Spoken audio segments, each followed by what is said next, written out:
जिसमें आपको ये जानकारी दी जाएगी कि हमको कहानी से क्या शिक्षा मिलती है, ठीक है।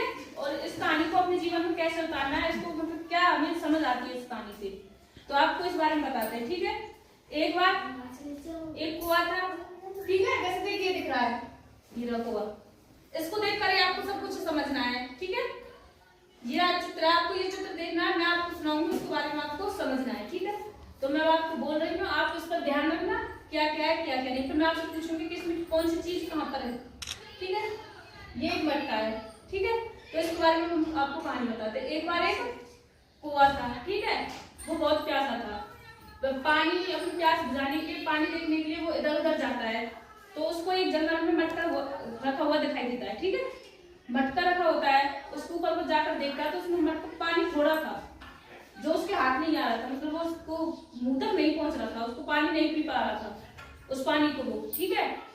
तो वो बैठा रहता है और सोचता है। तो थोड़ी देर बाद उसको दिमाग में आता है, बगल में कंकड़ पड़े देखता है। तो वो एक एक करके उन कंकड़ों को उठाता है, मटके में डालता है, ठीक है, पटकता है। तो ऐसे वो काफी बार प्रयास करता है, काफी कंकड़ पटकता है, तो धीरे धीरे उस घड़े का पानी जो ऊपर आता है और वो पानी पी लेता है, जिससे उसकी प्यास बुझ जाती है, ठीक है।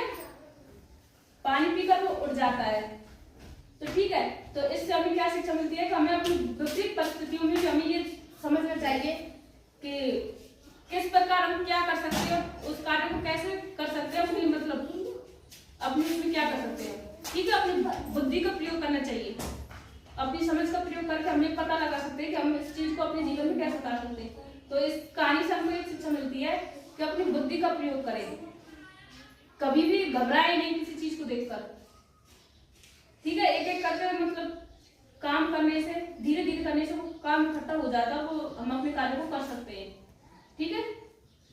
तो आप पूछो।